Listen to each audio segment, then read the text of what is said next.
Oke, baik. Sebelumnya, Assalamualaikum warahmatullahi wabarakatuh. Kenalkan, nama saya Fajar Stuardani, mahasiswa PPG Calon Guru Teknik Otomotif Universitas Muhammadiyah Purworejo. Pada kesempatan kali ini, saya akan mempresentasikan hasil diskusi saya bersama dengan kelompok saya kemarin, yaitu mengenai dasar-dasar pendidikan Ki Hajar Dewantoro. Oke, kita mulai.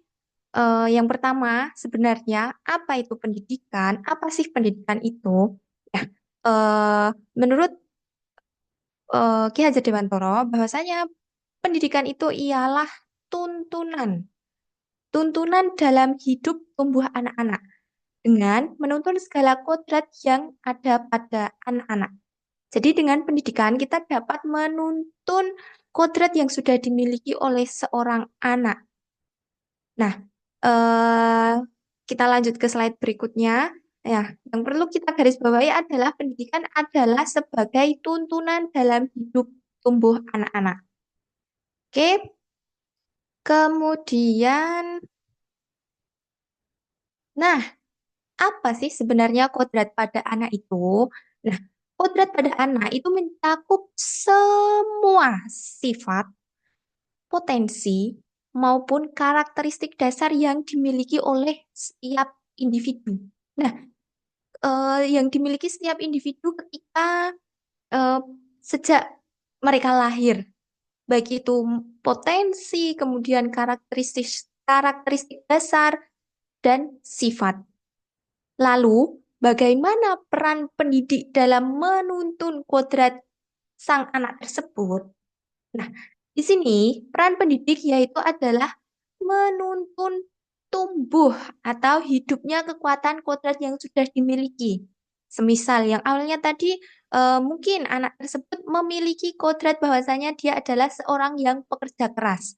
Namun kodrat tersebut sebenarnya sudah ada, tapi mungkin belum tumbuh atau mungkin belum berkembang secara maksimal. Nah, maka dari itu, sini peran pendidik adalah untuk menuntun tumbuhnya atau hidupnya kekuatan kodrat tersebut. Nah, yang tadinya mungkin anak itu kerja keras, tapi mungkin belum tumbuh atau masih tertutup oleh hal lain. Nah, pendidik di sini adalah berperan untuk menumbuhkannya. Nah, untuk apa? Supaya sang anak tersebut dapat memperbaiki perilakunya, lakunya hidup, dan tumbuhnya kekuatan kodrat mereka. Jadi istilahnya pendidik itu adalah sebagai eh, seorang petani yang menumbuhkan biji padi. Lah, biji padi itu tidak mungkin akan tumbuh menjadi pohon jagung, melainkan biji padi akan menumbuhkan pohon padi juga. Nah, maka dari itu di sini pendidik itu eh, berperan seperti petani, misalnya membasmi hama yang menyerang, kemudian mengolah tanahnya, atau kemudian menyiraminya, merawatnya, dan lain sebagainya. Kemudian, nah, apa sih kata makna menuntun? Dalam KBBI, menuntun berarti membimbing atau memandu, menyampaikan atau menunjukkan. Nah, dalam proses pendidikan, menuntun sama artinya dengan tindakan pemeliharaan pada tumbuh kembangnya kodrat peserta didik dengan sistem AMONG. Seperti yang sudah saya bilang tadi, bahwasanya seorang pendidik diibaratkan sebagai petani. Apabila petani menanam biji jagung, eh, maka yang akan tumbuh adalah pohon jagung. Apabila petani menanam biji padi, maka yang akan tumbuh adalah pohon padi. Tidak akan mungkin bahwasanya biji padi yang ditanam akan menumbuhkan pohon jagung, atau pohon jagung yang ditanam akan menumbuhkan biji jagung yang ditanam tidak akan mungkin menumbuhkan pohon padi, karena kodratnya biji jagung adalah menumbuhkan jagung, sedangkan kodrat biji padi adalah menumbuhkan padi. Nah, itu tugas pendidik adalah menuntun, memelihara, menjaga tanaman tersebut agar mungkin satu tidak diserang hama, sehingga dapat tumbuh dengan baik. Meskipun pada dasarnya biji padi atau biji jagung tersebut kurang berkualitas.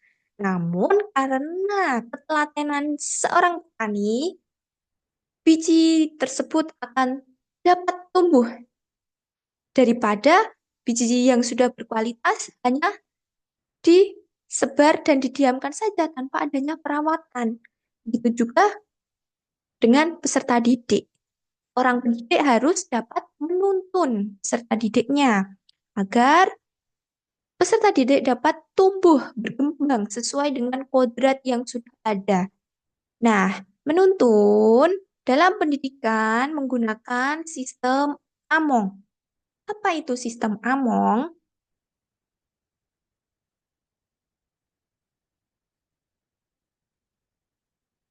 Nah, pada sistem Among ada tiga dasar, yaitu yang pertama adalah momong. Momong dapat diartikan atau ditranslate menjadi bahasa Indonesia adalah merawat. Merawat dengan penuh kasih sayang, penuh ketulusan, yang mentransformasikan kebiasaan baik, disertai dengan harapan dan doa. Sini seperti seorang ibu momong putranya. Tentu seorang ibu akan merawat dengan penuh kasih sayang, merawat dengan penuh ketulusan dan mentransformasikan hal-hal baik. Tentunya pasti akan mendoakan sang anak. Yang kedua adalah among. Among itu apa? Among adalah memberikan contoh yang baik. Bisa jadi contoh yang baik atau bisa jadi mengambil contoh yang buruk tanpa mengambil hak peserta didik. Sehingga peserta didik tumbuh dan berkembang dengan suasana batin merdeka sesuai dengan dasarnya. Misal, untuk contoh yang buruk, jangan kemudian kita mentreatment peserta didik dengan hal buruk tersebut, melainkan, oh, dapat kita ambil contoh mungkin dari orang lain, mungkin dari studi-studi kasus yang sudah ada, dan lain sebagainya. Yang ketiga, dasar sistem Among yang ketiga adalah ngemong, yaitu sebuah proses pendidik mengamati, merawat, menjaga peserta didik dalam mengembangkan diri supaya mereka disiplin, bertanggung jawab berdasarkan nilai yang diperoleh sesuai dengan kodratnya. Apabila terlihat peserta didik tersebut mendekati sesuatu yang mungkin membahayakan dirinya, seorang pendidik yang menerapkan sistem Among bisa mengarahkannya agar tidak peserta didik agar tidak sampai membahayakan dirinya sendiri maupun orang lain.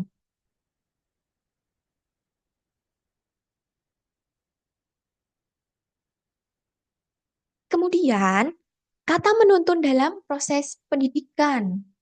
Nah, dalam menuntun, peserta didik itu diberi kebebasan untuk bereksplorasi sesuai dengan minatnya, sesuai dengan bakatnya, sesuai dengan kodrat yang dimilikinya. Namun, di sini peran pendidik adalah sebagai pamong untuk memberikan tuntunan dan arahan, mengarahkan agar peserta didik tersebut tidak kehilangan arah, agar tetap di jalurnya, tidak menyimpang dan tidak membahayakan dirinya maupun orang lain. Seorang pamong dapat memberikan tuntunan agar peserta didik atau anak dapat menemukan kemerdekaannya dalam belajar. Mereka merasa bebas, merasa tidak tertekan, merasa senang dalam belajar. Nah, kemudian apabila kata menuntun dikaitkan dalam konteks sosial budaya. Nah, Ki Hajar Dewantoro menjelaskan bahwasanya melalui pendidikan, peserta didik dapat mengembangkan daya secara seimbang, baik itu cipta, kemampuan menciptanya, kemampuan merasakan atau rasa atau karsa, dan karya atau keterampilan motorik yang selanjutnya nanti menghasilkan sebuah produk misalnya. Sesuai dengan kodrat alam dan kodrat lingkungan sang anak atau sang peserta didik tersebut. Menuntun dalam konteks sosial budaya berarti seorang pendidik yang notabene-nya adalah sebagai pamong harus dapat memfasilitasi kebutuhan, potensi, dan kompetensi baik dirinya, baik dari diri pamong tersebut maupun peserta didiknya dengan cara berpikir among, dengan tiga kriteria sistem among tadi, dengan tiga dasar sistem among yang sudah saya jelaskan tadi. Melalui pendidikan dengan sistem among dapat menjadi ruang berlatih dan dapat menumbuhkan nilai-nilai kemanusiaan. Misalnya, norma yang sudah berlaku di masyarakat atau adat istiadat yang sudah berjalan di masyarakat. Kemudian, nilai-nilai luhur yang sudah ada pada lingkungannya tersebut. Misalnya, tolong menolong, gotong royong, kemudian ada musyawarah, kemudian etos kerja yang tinggi, dan lain sebagainya. Yang mana nilai-nilai tersebut dapat diteruskan atau diwariskan melalui pendidikan tadi.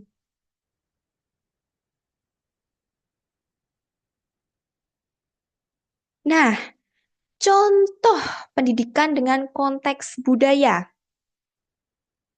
Pendidikan dengan konteks budaya dapat diwujudkan melalui pembelajaran kontekstual. Misalnya, kodrat alam pedesaan.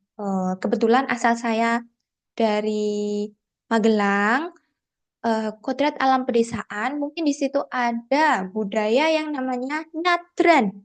Atau mungkin di daerah atas, di daerah pegunungan itu ada yang namanya rejeban. Ada juga yang merti dusun dan lain sebagainya. Nah, dalam pendidikan, kodrat alam pedesaan atau kodrat alam yang ada di lingkungan saya, misalnya di Magelang, maka harus dikenalkan kepada peserta didik. Maka dari itu, peserta didik yang berasal dari Magelang misalnya, berarti harus pembelajaran itu harus memuat konteks atau menginkludkan konteks mungkin sosial budaya yang ada di Magelang. Nah, jadi di sini pembelajaran mampu mendekatkan dengan konteks kodrat alamnya, bukan malah menjauhkan. Nah, misal tadi di Magelang ada nyadran, kemudian ada rejeban, kemudian ada merti dusun. Nah, anak-anak di daerah Magelang, serta didik yang ada di daerah Magelang, dalam proses pembelajarannya hendaknya dikenalkan dengan budaya-budaya tersebut. Supaya apa? Supaya mereka tidak asing dengan budaya yang ada di lingkungan tempat tinggalnya. Mereka tidak jauh dengan budaya yang sudah berkembang di daerahnya itu. Nah, karena apa? Karena di sini guru bukan satu-satunya sumber belajar. Maka dari itu, guru harus membantu murid dengan pembelajaran kontekstual. Guru itu berperan sebagai penghubung untuk menguatkan kekuatan kodrat dari anak-anak dengan lingkungannya. Misalnya dengan kegiatan merti dusun. Oh, ada gotong royong, kemudian ada saling tolong menolong, kemudian ada saling rukun, kemudian ada silaturahmi dan lain sebagainya. Nah, budaya-budaya tersebut harus ditumbuhkan, ditumbuhkan dalam diri peserta didik yang berasal dari Magelang. Nah, di sini guru adalah sebagai penghubung untuk menguatkan kekuatan kodratnya. Kemudian, apa sih sebenarnya kodrat alam dan kodrat zaman itu?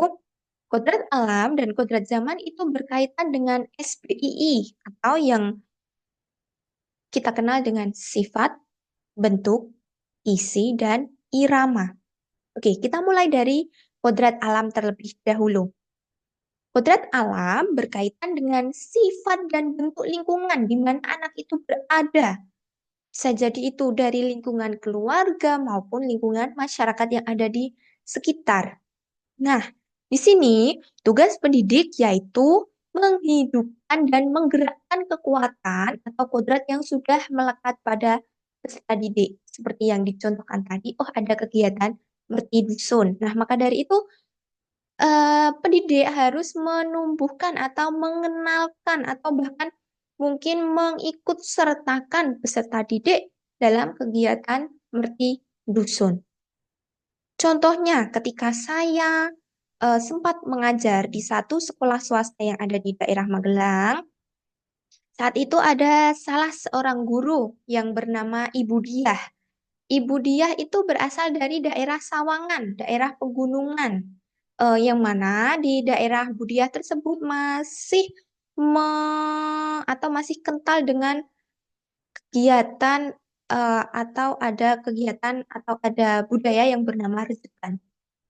Yang mana Ibu Diah kemudian mengundang seluruh guru dan karyawan untuk menghadiri acara tersebut. Nah, dari Bapak Ibu guru karyawan yang ada di sekolah tersebut kemudian mengajak peserta didik untuk berpartisipasi untuk meramaikan kegiatan rejeban. Maka dari itu peserta didik setelah pulang sekolah, saat itu pulang sekolah sekitar habis zuhur, peserta didik dan guru-guru kemudian diajak untuk ke dusunnya Ibu Diah untuk mengikuti kegiatan rejeban tadi.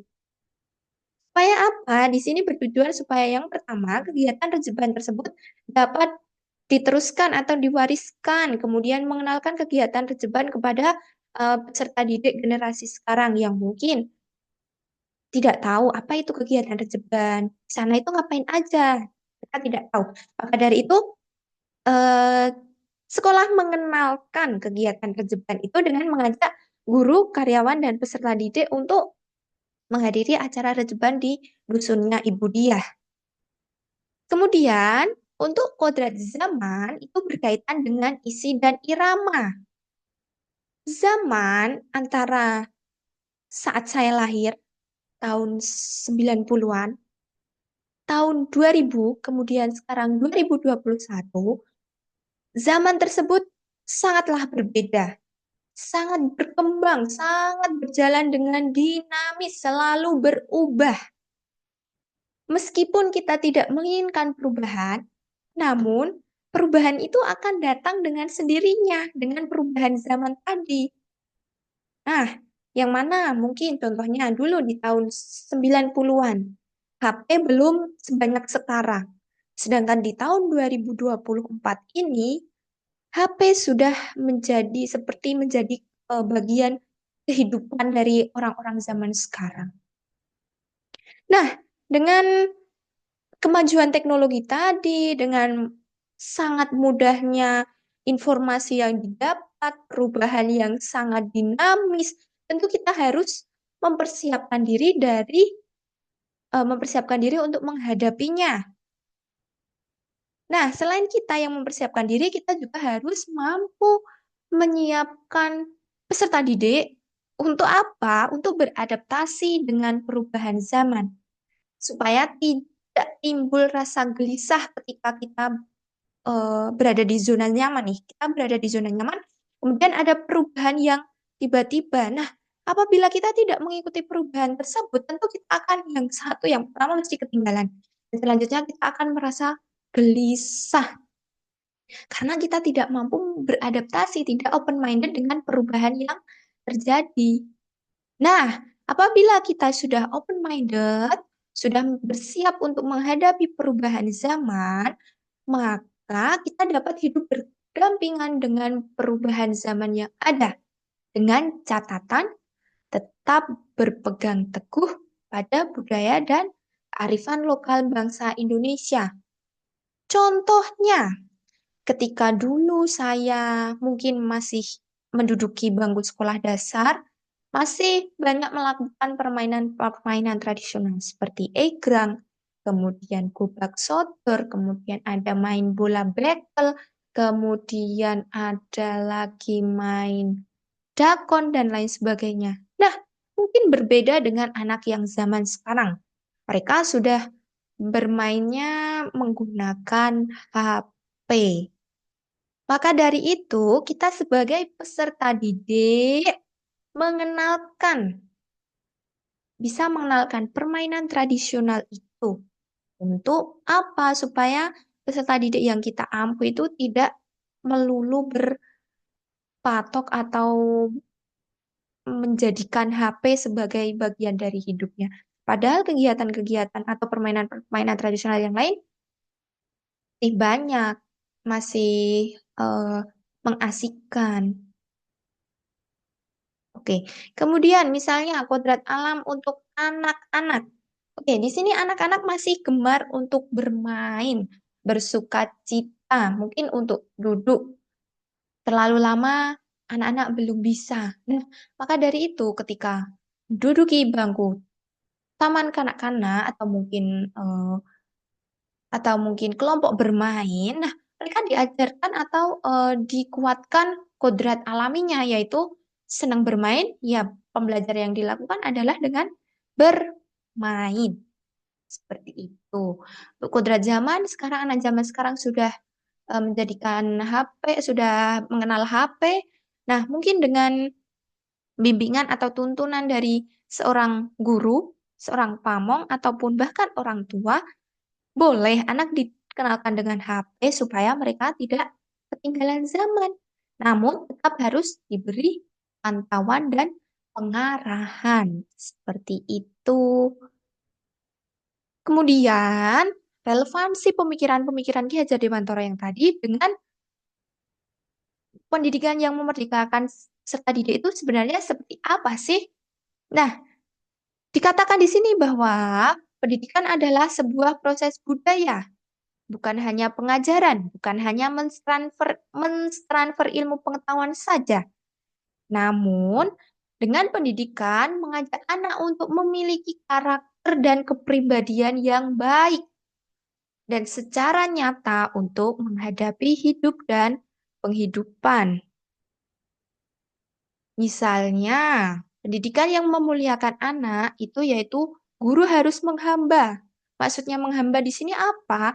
Tidak mengharapkan apapun, berserah kepada sang anak. Oh, kita hanya bisa menuntun untuk bagaimananya itu sudah tergantung kodrat anaknya. Ya sudah, tergantung dengan anaknya itu. Nah, maka dari itu kita harus menciptakan pendidikan yang berpihak kepada anak dengan sistem Among. Contohnya pada saat ini, sistem Among yang saat ini, grand planningnya adalah memerdekakan jiwa anak secara lahir dan batin, dan juga tenaganya. Sehingga muncullah istilah merdeka belajar. Maksud dari merdeka belajar di sini adalah memberikan anak belajar merdeka, tidak menggantungkan diri kepada orang tuanya.